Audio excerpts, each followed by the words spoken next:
सत श्री अकाल जी। पंजाब हरियाणा हिमाचल देख रहे देश दुनिया के साडे सारे दर्शकों का बहुत बहुत स्वागत है। खास बुलेटिन सत श्री अकाल जी दे विच हुण तक दीयां सारियां नवीआं ते ताज़ा खबरां लैके मैं हरशरण कौर तुहाडे सब दे रूबरू हां। ते बुलेटिन विच सब तो पहला पंजाब दी किसानी उत्ते सियासत नाल जुड़ी खबर है। सानू सब नू पता है कि कणक दी पक्की फसल हुण मंडियां विच पहुंचनी शुरू हो चुकी है। किते किते किसानां नू मुश्किलां भी आ रहीआं ने लिफ्टिंग नू लैके, अदायगी नू लैके ते इन्हां मुश्किलां दे दरमियान अज पंजाब कांग्रेस वल्लों दाणा मंडियां का रुख किया जाएगा। कांग्रेस के वख-वख आगू दाणा मंडियां विच जाके किसानां दीयां समस्यावां सुणनगे। कणक की खरीद ते अदायगी नू लैके किसानां नू दरपेश मुश्किलां बारे कांग्रेस जाणेगी। जाहिर है कि आगामी विधान सभा चोणां तो पहला कांग्रेस ने किसानां दा भरोसा जितण दी पूरी तैयारी कर लई है। इस दस दिए कि इस तो पहला आम आदमी पार्टी के आगू ते वर्कर पहला तो ही मंडियां का दौरा कर रहे ने, रुख कर रहे ने, किसानां दी मुश्किलां जान रहे ने ते अज इन्हां मुश्किलां दे दरमियान पंजाब कांग्रेस वालों मंडियां का रुख किया जाएगा। किसानां नू खरीद संबंधी, अदायगी संबंधी की मुश्किलां आ रही ने, यह जानने का यतन किया जाएगा। पर वड्डा सवाल हुंदा है कि सियासी लोकां दीयां इन्हां फेरियां दा, इन्हां दौरियां दा किसानां नू सचमुच कोई लाभ हुंदा है, किसानां दीयां मुश्किलां दा हल हुंदा है? यह वड्डा ते अहम सवाल हुंदा है।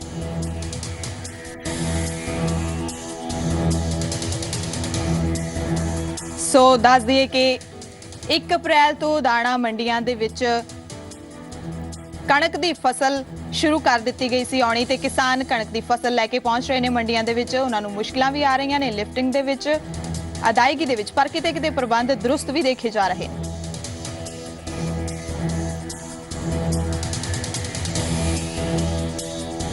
सो वख-वख थावां ते मंडियां दे की हाल ने? मंडियां विच कांग्रेस आगू पुज रहे ने। डेरा बसी तो कुलवीर दीवान मेरे सहयोगी जुड़ चुके ने, नाल नाल अमृतसर दी मंडी तो राजन गुसाई जुड़ चुके ने। पहना कुलवीर कोल चलदे हां जी। कुलवीर, डेरा बसी दी मंडी दे की हालात ने? किसानां नूं इत्थे किहड़ियां मुश्किलां आ रहीआं ने जां नहीं आ रहीआं ते किहड़े कांग्रेस आगू अज इत्थे दौरा करन पहुंच रहे ने? देखो हरशरण दे डेरा बसी दी अनाज मंडी की गल करिए तो मैं तुहानूं पहले अनाज मंडी का जो नज़ारा है, जो दृश्य है, वही विखाना चाहांगा। तुसीं वेख सकते हो कि मैं अपने कैमरामैन नूं कहांगा कि एक बार पैन करके पूरा मंडी जिहड़ी हैगी है वो साडे दर्शकां नूं दिखा देण ताकि पता चले कि इत्थे जिहड़ियां सुविधावां दी घाट है। सब तो पहले तुसीं देख सकते हो कि इत्थे कोई शैड नहीं है ते अज अनफॉर्चुनेटली जिहड़ी बरसात है वो हल्की हल्की बरसात हो रही है। तुसीं वेख सकते हो कि जिहड़े किसान ने उन्होंने तरपाला पा के अपने अनाज नूं बचाउण दी कोशिश की है। हालांकि ये कोशिश कितनी कामयाब होएगी, जे भारी बरसात आती है तो निश्चित तौर पर कहा जा सकता है कि किसानों की इत्थे पई फसल जिहड़े अनाज हैगा वो निश्चित तौर पर खराब होएगा। ते असीं किसानों दे नाल गल भी कीती सी, उन्होंने ये दस्सिया कि इत्थे सब तो वड्डी यही समस्या है कि इत्थे कोई शैड नहीं हैगा। जदों जदों भी वो अपनी फसल लैके मंडी विच आंदे ने तो उन्होंने सब तो वड्डी चिंता यही हुंदी है कि जे खराब मौसम होया तो उन्हां दी फसल जिहड़ी है वो बर्बाद हो जाएगी। ते अज भी उस तरह के हालात जिहड़े ने वो बने हुए ने। ते अज एक संयोग भी है कि कांग्रेस जिहड़ी हैगी है वो सियासी रोटियां सेकण वास्ते मंडियां का दौरा करेगी। निश्चित तौर पर कहा जा सकता है कि डेरा बसी दी इस अनाज मंडी विच भी कांग्रेस नूं काफ़ी वड्डा मुद्दा जिहड़ा हैगा हथ लग सकता है, क्योंकि कुदरत भी किते ना किते कांग्रेस दी इत्थे हमायती बनी हुई है।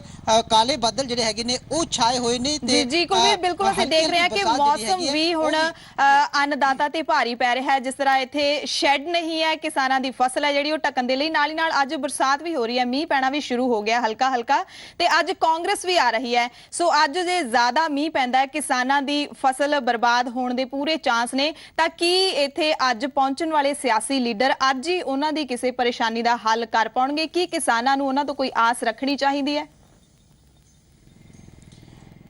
देखो समझा जा सकता है हर्षण, क्योंकि कांग्रेस जिहड़ी हैगी है इसनूं कांग्रेस का एक सियासी ड्रामा ही कहा जा सकता है। क्योंकि कांग्रेस समझदी है, कांग्रेस की गल करिए या किसी होर सियासी पार्टी की गल करिए, वो समझदी है कि एक किसान जिहड़ा है एक वड्डा वोट बैंक है पंजाब का, ते ये वेला जिहड़ा हैगा क्योंकि किसान मंडियां च उन्होंने कई तरह ਦੀਆਂ ਜਿਹੜੀਆਂ ਔਕੜਾਂ ਨੇ, ਜਿਹੜੀਆਂ ਮੁਸ਼ਕਿਲਾਂ ਨੇ ਉਹਨਾਂ ਦਾ ਸਾਹਮਣਾ करना पै रहा है। तो इस वेले उस दे जख्म ते जे कोई सियासी मरहम लगता है तो निश्चित तौर पर हर पार्टी चाहेगी कि सियासी मरहम लगा के अमृतसर तो राजन गुसाई भी जुड़े हुए ने। हुण उन्हां कोल चलदे हां।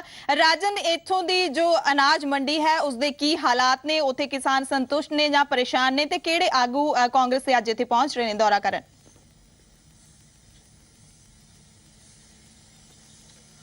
ਜੀ ਹਰਸ਼ਰਨ, ਜੇ ਅੱਜ ਗੱਲ ਕੀਤੀ ਜਾਵੇ ਤੇ ਅੱਜ ਕਾਂਗਰਸ ਦੇ ਜਿਹੜੇ ਵਿਧਾਨ ਸਭਾ ਦੇ ਵਿੱਚ ਨੇਤਾ ਵਿਪਕਸ਼ ਨੇ ਚਰਨਜੀਤ ਸਿੰਘ ਚੰਨੀ ਉਹ ਅੱਜ ਅੰਮ੍ਰਿਤਸਰ ਦੀ ਦਾਣਾ ਮੰਡੀ ਦਾ ਦੌਰਾ ਕਰਨਗੇ ਔਰ ਕਿਸਾਨਾਂ ਦੀਆਂ ਜਿਹੜੀਆਂ ਸਮੱਸਿਆਵਾਂ ਨੇ ਉਹਨਾਂ ਨੂੰ ਸੁਣਨ ਦੀ ਔਰ ਉਹਨਾਂ ਨੂੰ ਜਾਣਨ ਦੀ ਕੋਸ਼ਿਸ਼ ਕਰਨਗੇ। ਲੇਕਿਨ ਮੈਂ ਤੁਹਾਨੂੰ ਦੱਸ ਦਵਾਂ ਕਿ ਮੈਂ ਇਸ ਟਾਈਮ ਅੰਮ੍ਰਿਤਸਰ ਦੀ ਦਾਣਾ ਮੰਡੀ ਦੇ ਵਿੱਚ ਖੜਾ ਔਰ ਤੁਸੀਂ ਦੇਖ ਸਕਦੇ ਹੋ ਮੇਰੇ ਪਿੱਛੇ ਜਿਹੜੇ ਕਿਸਾਨ ਨੇ ਉਹ ਇੱਥੇ ਆਪਣੀ ਕਣਕ ਜਿਹੜੀ ਹੈ ਲੈ ਕੇ ਆਏ ਨੇ ਔਰ ਸਾਫ਼ ਤੌਰ ਤੇ ਉਹਨਾਂ ਦੀ ਕਣਕ ਦੀ ਜਿਹੜੀ ਹੈ ਭਰਾਈ ਵੀ ਜਿਹੜੀ ਉੱਥੇ ਸ਼ੁਰੂ ਹੋ ਗਈ ਹੈ।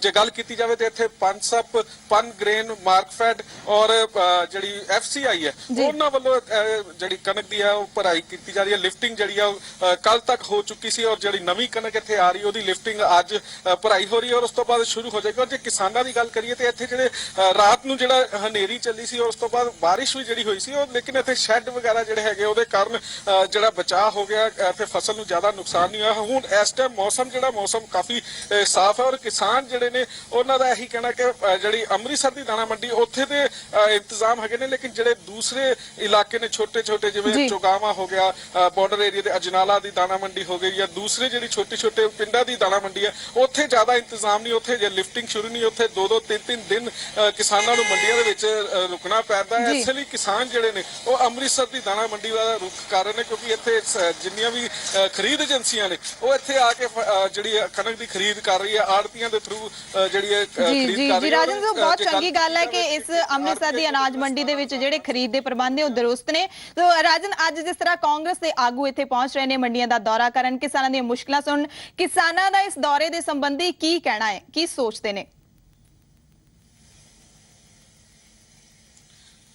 ਜੀ ਬਿਲਕੁਲ, ਕਿਸਾਨ ਜਿਹੜੇ ਨੇ ਉਹਨਾਂ ਦਾ ਇਹੀ ਸੋਚਣਾ ਹੈ ਕਿ ਜਿਹੜੀ ਵੀ ਸਿਆਸੀ ਪਾਰਟੀ ਇੱਥੇ ਆਂਦੀ ਹੈ ਆ ਕੇ ਉਹਨਾਂ ਨੂੰ ਸੁਵਿਧਾਵਾਂ ਦੇਣ ਦੀ ਜਿਹੜੀ ਹੈ ਗੱਲ ਕਰਦੇ ਆ। ਜੇ ਕਿਸਾਨਾਂ ਦੀ ਗੱਲ ਕਰੀਏ ਤੇ ਕਿਸਾਨ ਕੱਲ ਵੀ ਇੱਥੇ ਸਾਨੂੰ ਮਿਲੇ ਸਨ ਔਰ ਉਹਨਾਂ ਦਾ ਇਹੀ ਕਹਿਣਾ ਸੀ ਕਿ ਇਹ ਹੁਣ ਇਲੈਕਸ਼ਨ ਵਰਾ ਚੋਣਾਂ ਦਾ ਵਰਾ 2017 ਦੇ ਵਿੱਚ ਵਿਧਾਨ ਸਭਾ ਦੀਆਂ ਚੋਣਾਂ ਨੇ, ਇਸ ਲਈ ਜਿਹੜੀ ਹੈ ਅਦਾਇਗੀ ਵੀ ਜਿਹੜੀ ਪੇਮੈਂਟ ਵੀ ਜਿਹੜੀ ਹੈ ਉਹ ਜਾਰੀ ਜਲਦੀ ਕਰਨ ਦੀ ਗੱਲ ਕੀਤੀ ਜਾ ਰਹੀ ਹੈ। ਲੇਕਿਨ ਜੇ ਪਿਛਲੇ ਸਾਲ ਦੀ ਗੱਲ ਕੀਤੀ ਜਾਵੇ ਤੇ ਪਿਛਲੇ ਸਾਲ ਉਹਨਾਂ ਨੂੰ ਕਾਫੀ ਮੁਸ਼ਕਲਾਂ ਆਈਆਂ ਸਨ, ਲਿਫਟਿੰਗ ਕਾਫੀ ਦੇਰ ਨਾਲ ਹੋਈ ਸੀ। ਕਿ ਜੇ ਕਣਕ ਦੀ ਜਿਹੜੀ ਗੱਲ ਕੀਤੀ ਜਾਂਦੀ, ਕਣਕ ਦੀ ਜਿਹੜੀ ਫਸਲ ਹੈ ਉਹ ਚੁੱਕੀ ਜਾਂਦੀ ਹੈ, ਜਲਦੀ ਚੁੱਕ ਲੈਂਦੇ ਆ ਸਰਕਾਰ, ਲੇਕਿਨ ਉਹਨਾਂ ਦੀ ਜਿਹੜੀ ਝੋਨੇ ਦੀ ਫਸਲ ਹੁੰਦੀ ਹੈ ਜੇ 11-21 ਜਿਹੜੀ ਪਿਛਲੇ ਐਸੇ ਸਾਲ ਦੇ ਜਿਹੜੇ ਝੋਨੇ ਦੀ ਫਸਲ ਸੀ ਉਹ ਬਰਬਾਦ ਹੋ ਗਈ ਔਰ ਕਿਸਾਨ ਇਹੀ ਗੱਲ ਕਰ ਰਹੇ ਨੇ ਕਿ ਉਹਨਾਂ ਨੂੰ ਜਿਹੜਾ ਮੁਆਵਜ਼ਾ ਦਿੱਤਾ ਜਾਵੇ ਔਰ ਜਿਹੜੀ 4500 ਰੁਪਏ ਦੀ ਕੁਇੰਟਲ ਫੀ 11-21 ਦੀ ਜਿਹੜੀ ਫਸਲ ਸੀ ਉਹਨਾਂ ਦੀ ਵਿਕਦੀ ਸੀ ਉਹ 2200 ਤੱਕ ਵਿਕੀ ਤੇ ਜਿਹੜੇ ਕਰਜ਼ੇ ਦੇ ਵਿੱਚ ਲੋਕ ਕਿਸਾਨ ਫਸੇ ਨੇ ਉਹਨਾਂ ਕਰਜ਼ਾ ਮਾਫ ਕਰਨ ਦੀ ਵੀ ਗੱਲ ਜਿਹੜੇ ਕਿਸਾਨ ਕਰਦੇ ਨੇ। ਲੇਕਿਨ ਜੇ ਕਣਕ ਦੀ ਗੱਲ ਕੀਤੀ ਜਾਵੇ ਤਾਂ ਕਣਕ ਦੀ ਅਦਾਇਗੀ ਤੋਂ ਔਰ ਜਿਹੜੀ ਲਿਫਟਿੰਗ ਇਸ ਵਾਰ ਹੋ ਰਹੀ ਹੈ ਉੱਥੋਂ ਕਿਸਾਨ ਖਾਸੇ ਖੁਸ਼ ਦਿਖਾਈ ਦੇ ਰਹੇ। ਜੀ ਰਾਜਨ, ਕੁਲਬੀਰ ਦੇਖਿਆ ਸੀ ਦੋਵਾਂ ਮੰਡੀਆਂ ਦੇ ਹਾਲਾਤ ਵੇਖੇ ਔਰ ਇੱਥੇ ਕਾਂਗਰਸ ਆਗੂ ਅੱਜ ਦੌਰੇ ਕਰਨ ਪਹੁੰਚ ਰਹੇ ਨੇ। ਅਸੀਂ ਲਗਾਤਾਰ ਤੁਹਾਡੇ ਨਾਲ ਬਣੇ ਰਵਾਂਗੇ, ਤਾਜ਼ਾ ਜਾਣਕਾਰੀ ਲੈਂਦੇ ਰਵਾਂਗੇ। ਫਿਲਹਾਲ ਜਾਣਕਾਰੀ ਦੇਣ ਦੇ ਲਈ ਬਹੁਤ-ਬਹੁਤ ਧੰਨਵਾਦ। ਸੋ ਦੋਵਾਂ ਮੰਡੀਆਂ ਦੇ ਸੀ ਹਾਲਾਤ ਵੇਖੇ, ਡੇਰਾਬੱਸੀ ਤੇ ਅੰਮ੍ਰਿਤਸਰ ਦੇ ਵਿੱਚ ਹਾਲਾਤ ਕੁਝ ਚੰਗੇ ਦਿਖਾਈ ਦਿੱਤੇ ਪਰ ਡੇਰਾਬੱਸੀ ਕੁਦਰਤ ਵੀ ਕਹਿਰਵਾਨ ਹੋ ਗਈ ਜਾਪਦੀ ਹੈ। ਪਰ ਵੱਡਾ ਸਵਾਲ ਇਹੀ ਰਹੇਗਾ ਕਿ ਜੋ ਇਹ ਕਾਂਗਰਸੀ ਆਗੂ ਇਹਨਾਂ ਸੀਜ਼ਨਾਂ ਦੇ ਵਿੱਚ ਕਣਕ ਜਾਂ ਫਸਲ ਦੇ ਸੀਜ਼ਨਾਂ ਦੇ ਵਿੱਚ ਆਪਣੀਆਂ ਸਿਆਸੀ ਰੋਟੀਆਂ ਸੇਕਣ ਆਉਂਦੇ ਨੇ ਜਾਂ ਫਿਰ ਸੱਚਮੁੱਚ ਹੀ ਜ਼ਮੀਨੀ ਪੱਧਰ ਤੇ ਕਿਸਾਨਾਂ ਦੀਆਂ ਮੁਸ਼ਕਲਾਂ ਦੇ ਹੱਲ ਲਈ ਕੋਈ ਕਦਮ ਚੁੱਕਦੇ ਨੇ। ਅੱਗੇ ਵਧਦੇ ਹਾਂ। ਮੁੱਖ ਮੰਤਰੀ ਸਰਦਾਰ ਪ੍ਰਕਾਸ਼ ਸਿੰਘ ਬਾਦਲ ਵੱਲੋਂ PM ਸ਼੍ਰੀ ਨਰਿੰਦਰ ਮੋਦੀ ਨੂੰ ਮਿਲਣ ਤੋਂ ਬਾਅਦ RBI ਨੇ ਕਣਕ ਦੀ ਖਰੀਦ ਲਈ 17,530 ਕਰੋੜ ਕ੍ਰੈਡਿਟ ਲਿਮਿਟ ਜਾਰੀ ਕਰ ਦਿੱਤੀ ਹੈ। ਪਰ ਵਿਰੋਧੀ ਧਿਰ ਵੱਲੋਂ ਇਹ ਸਵਾਲ ਪੁੱਛਿਆ ਜਾ ਰਿਹਾ ਕਿ ਆਖਿਰ ਇਹ ਨੌਬਤ ਆਈ ਹੀ ਕਿਉਂ? ਪੰਜਾਬ ਦੀਆਂ ਮੰਡੀਆਂ ਕਣਕ ਦੀ ਸੁਨਹਿਰੀ ਫਸਲ ਨਾਲ ਗੁਲਜ਼ਾਰ ਨੇ ਪਰ ਮੰਡੀਆਂ 'ਚ ਫਸਲ ਦੀ ਚੁਕਾਈ ਤੇ ਕਿਸਾਨਾਂ ਨੂੰ ਅਦਾਇਗੀ ਦੇ ਮਸਲੇ ਤੇ ਸਿਆਸੀ ਹਾਹਾਕਾਰ ਹੈ।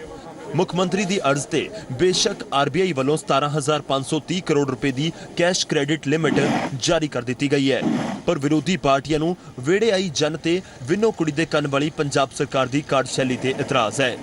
ਆਪਾਂ ਨੂੰ ਪਤਾ ਵਾ ਕਿ ਜਦੋਂ ਫਸਲ ਆ ਜਾਂਦੀ ਹੈ ਉਹਦਾ ਪੈਸੇ ਦੇਣੇ ਆ, ਅਦਾਇਗੀ ਕਰਨੀ ਪਊਗੀ।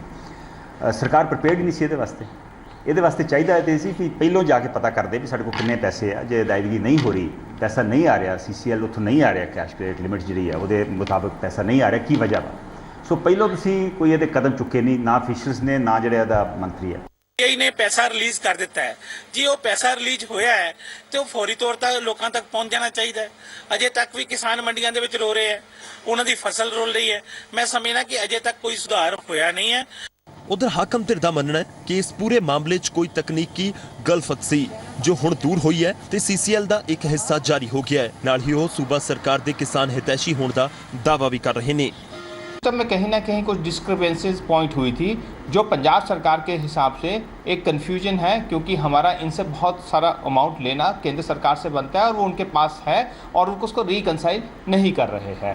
मुझे लगता है कि राज्य सरकार का जो बिंदु थे और राज्य सरकार के जो तर्क थे उनको केंद्र सरकार ने कहीं ना कहीं माना है और इसलिए इमीडिएट ये रिलीफ प्रोवाइड की गई है। किते ना किते जे कोई प्रॉब्लम आंदी आ ਤਾਂ ਪੰਜਾਬ ਦੇ ਮੁੱਖ ਮੰਤਰੀ ਸਰਦਾਰ ਪ੍ਰਕਾਸ਼ ਸਿੰਘ ਜੀ ਬਾਦਲ ਸਾਹਿਬ ਆਪ ਪਹਿਲ ਕਰਦੇ ਆ। ਜੇ ਕਿਤੇ ਟੈਕਨੀਕਲੀ ਕੋਈ ਪ੍ਰੋਬਲਮ ਆਈ ਸੀਗੀ, ਬਾਦਲ ਸਾਹਿਬ ਮੋਦੀ ਜੀ ਨੂੰ ਮਿਲੇ। ਸਾਡੀ ਵਿਰੋਧੀ ਪਾਰਟੀਆਂ ਸਿਰਫ ਤੇ ਸਿਰਫ ਪੋਲਿਟਿਕਸ ਕਰਦੀਆਂ। ਮੰਡੀਆਂ 'ਚ ਕਿਸਾਨਾਂ ਦੀ ਖੱਜਲ ਖੁਆਰੀ ਆਮ ਵਰਤਾਰਾ ਹੈ, ਪਰ ਚੋਣਾਂ ਨੇੜੇ ਨੇ, ਸੋ ਸਿਆਸੀ ਪਾਰਟੀਆਂ ਕਿਸਾਨੀ ਨਾਲ ਜੁੜੇ ਹਰ ਮਸਲੇ ਨੂੰ ਆਪੋ ਆਪਣੇ ਸਿਆਸੀ ਜੁਗਰਾਫੀਏ ਤੋਂ ਵੇਖ ਰਹੀਆਂ ਨੇ। ਚੰਡੀਗੜ੍ਹ ਤੋਂ ਪੁਨੀਤ ਪਰਿੰਜਾ ਤੇ ਨੀਤਿਕਾ ਮਹੇਸ਼ਵਰੀ ਦੇ ਨਾਲ ਰਾਜਨ ਗੋਸਾਈ, ਜ਼ੀ ਮੀਡੀਆ, ਅੰਮ੍ਰਿਤਸਰ। ਹੁਣ ਉਹਨਾਂ ਕਿਸਾਨਾਂ ਲਈ ਥੋੜੀ ਰਾਹਤ ਦੀ ਖਬਰ ਹੈ ਜਿਨ੍ਹਾਂ ਦੀ ਕਣਕ ਦੀ ਫਸਲ ਦੀ ਖਰੀਦ ਤਾਂ ਹੋ ਚੁੱਕੀ ਹੈ ਪਰ ਅਦਾਇਗੀ ਕਰਕੇ ਮੰਡੀਆਂ ਦੇ ਵਿੱਚ ਹਾਲੇ ਰੁਲ ਰਹੀ ਹੈ। ਰਾਹਤ ਦੀ ਖਬਰ ਇਹ ਹੈ ਕਿ ਇਸ ਮੁਸ਼ਕਿਲ ਦਾ ਹੱਲ ਹੋਣ ਦੀ ਹੁਣ ਥੋੜੀ ਉਮੀਦ ਬਚੀ ਹੈ। ਅਨਾਜ ਮੰਡੀਆਂ ਵਿੱਚ ਕਣਕ ਦੀ ਲਿਫਟਿੰਗ ਦੀਆਂ ਤਿਆਰੀਆਂ ਕੀਤੀਆਂ ਜਾ ਰਹੀਆਂ ਨੇ। ਕਿਸਾਨਾਂ ਦੇ ਚਿਹਰੇ ਤੇ ਸਕੂਨ ਨਜ਼ਰ ਆ ਰਿਹਾ ਹੈ ਕਿਉਂਕਿ ਹੁਣ ਇਹਨਾਂ ਨੂੰ ਉਮੀਦ ਹੈ ਕਿ ਛੇਤੀ ਹੀ ਕਣਕ ਦੀ ਅਦਾਇਗੀ ਹੋ ਜਾਵੇਗੀ। ਕੇਂਦਰ ਸਰਕਾਰ ਵੱਲੋਂ ਕਣਕ ਦੀ ਖਰੀਦ ਲਈ ਰਕਮ ਜਾਰੀ ਕਰ ਦਿੱਤੀ ਗਈ ਹੈ। ਅੰਮ੍ਰਿਤਸਰ ਦੀ ਮੰਡੀ ਵਿੱਚ ਫਿਲਹਾਲ ਤਕਰੀਬਨ 12 ਲੱਖ ਟਨ ਕਣਕ ਰੱਖੀ ਗਈ ਹੈ, ਜਿਸ ਵਿੱਚੋਂ 2 ਲੱਖ ਟਨ ਕਣਕ ਦੀ ਖਰੀਦ ਹੋ ਚੁੱਕੀ ਹੈ। ਕੇਂਦਰ ਸਰਕਾਰ ਵੱਲੋਂ ਕਣਕ ਦੀ ਖਰੀਦ ਲਈ 17,530 ਕਰੋੜ ਰੁਪਏ ਦੀ ਰਾਸ਼ੀ ਜਿਹੜੀ ਹੈ ਜਾਰੀ ਕਰ ਦਿੱਤੀ ਗਈ ਹੈ। ਉਸ ਤੋਂ ਬਾਅਦ ਮੰਡੀਆਂ ਦੇ ਵਿੱਚ ਤੁਸੀਂ ਦੇਖ ਸਕਦੇ ਹੋ ਕਿ ਖਰੀਦਦਾਰੀ ਔਰ ਜਿਹੜੀ ਭਰਾਈ ਹੈ ਉਹ ਸ਼ੁਰੂ ਕਰ ਦਿੱਤੀ ਗਈ ਹੈ। ਇਸ ਤੋਂ ਇਲਾਵਾ ਲਿਫਟਿੰਗ ਜਿਹੜੀ ਆ ਉਹ ਵੀ ਸ਼ੁਰੂ ਕਰ ਦਿੱਤੀ ਗਈ। ਜੇ ਇੱਥੋਂ ਦੇ ਆੜਤੀਆਂ ਦੀ ਗੱਲ ਕਰੀਏ ਤੇ ਉਹਨਾਂ ਦਾ ਕਹਿਣਾ ਹੈ ਕਿ 18 ਤਾਰੀਖ ਦੀ ਜਿਹੜੀ ਇੱਥੋਂ ਖਰੀਦਦਾਰੀ ਸ਼ੁਰੂ ਕੀਤੀ ਗਈ ਸੀ ਔਰ ਹਾਲੇ ਤੱਕ ਕੱਲ ਤੱਕ ਦੀ ਜੇ ਗੱਲ ਕਰੀਏ ਤੇ ਕੱਲ ਤੱਕ 2 ਲੱਖ ਕੁਇੰਟਲ ਜਿਹੜੀ ਕਣਕ ਹੈ ਉਹ ਖਰੀਦ ਲਿੱਤੀ ਗਈ। ਮੰਡੀਆਂ ਵਿੱਚ ਕਣਕ ਦੀ ਖਰੀਦ ਤਾਂ ਜਾਰੀ ਹੈ ਪਰ ਹਾਲੇ ਉਸ ਦੀ ਅਦਾਇਗੀ ਲਈ ਆੜਤੀਆਂ ਨੂੰ ਬਿੱਲ ਜਾਰੀ ਨਹੀਂ ਹੋ ਸਕੇ। ਪਰ ਆੜਤੀਏ ਵੀ ਹੁਣ ਆਸਵੰਦ ਨੇ ਕਿ ਉਹਨਾਂ ਨੂੰ ਛੇਤੀ ਹੀ ਖਰੀਦ ਏਜੰਸੀਆਂ ਵੱਲੋਂ ਪੇਮੈਂਟ ਜਾਰੀ ਹੋ ਜਾਏਗੀ। 18 ਤਰੀਕ ਤੋਂ ਮਤਲਬ ਪ੍ਰੋਪਰ ਸਾਰੀਆਂ ਏਜੰਸੀਆਂ ਮਤਲਬ 4 ਏਜੰਸੀਆਂ ਸਾਡੀਆਂ ਇੱਥੇ ਪ੍ਰੋਪਰ ਮਤਲਬ ਪਰਚੇਜ ਕਰ ਰਹੀਆਂ। ਮਤਲਬ ਕੱਲ ਤੱਕ ਉਹਨਾਂ 4 ਲੱਖ ਕੱਟਾ ਮਤਲਬ ਪਰਚੇਜ ਕਰ ਲਿਆ। ਟੋਟਲ ਮਤਲਬ ਸਾਡਾ ਇੱਥੇ 12-13 ਲੱਖ ਕੱਟਾ ਮਤਲਬ ਆਉਂਦਾ ਇੱਥੇ ਅੰਮ੍ਰਿਤਸਰ ਮੰਡੀ 'ਚ। ਪੇਮੈਂਟ ਦਾ ਪਹਿਲਾਂ ਤਾਂ ਸਾਰੇ ਤੁਸੀਂ ਜਾਣਦੇ ਜੇ ਮਤਲਬ ਪ੍ਰੋਬਲਮ ਆਈ ਸੀ ਜਿਹੜੀ ਮਤਲਬ ਵੀ ਸਾਰੇ ਪੰਜਾਬ 'ਚ ਹੀ, ਤੇ ਅੱਜ ਹੁਣ ਮਤਲਬ ਸਾਨੂੰ ਏਜੰਸੀਆਂ ਨੇ ਮਤਲਬ ਵੀ ਦੱਸਿਆ ਵੀ ਆਪਣੇ ਕਾਰਡ ਸਵਾਈਪ ਕਰਾਓ ਤੇ 1-2 ਦਿਨ ਤੁਹਾਡੇ ਖਾਤਿਆਂ 'ਚ ਮਤਲਬ ਪੇਮੈਂਟ ਆ ਜਾਊਗੀ। ਕਣਕ ਦੀ ਖਰੀਦ ਸ਼ੁਰੂ ਹੋਏ 20 ਦਿਨ ਲੰਘ ਚੁੱਕੇ ਨੇ ਤੇ ਇਹਨਾਂ 20 ਦਿਨਾਂ ਵਿੱਚ ਕਿਸਾਨਾਂ ਨੇ ਖਾਸੀਆਂ ਮੁਸ਼ਕਿਲਾਂ ਝੱਲੀਆਂ ਨੇ, ਪਰ ਹੁਣ ਅੰਨਦਾਤਾ ਦੀਆਂ ਪਰੇਸ਼ਾਨੀਆਂ ਖਤਮ ਹੁੰਦੀਆਂ ਨਜ਼ਰ ਆ ਰਹੀਆਂ ਨੇ। ਬਿਊਰੋ ਰਿਪੋਰਟ ਦੇ ਨਾਲ ਰਾਜਨ ਗੁਸਾਈ, ਜ਼ੀ ਮੀਡੀਆ, ਅੰਮ੍ਰਿਤਸਰ।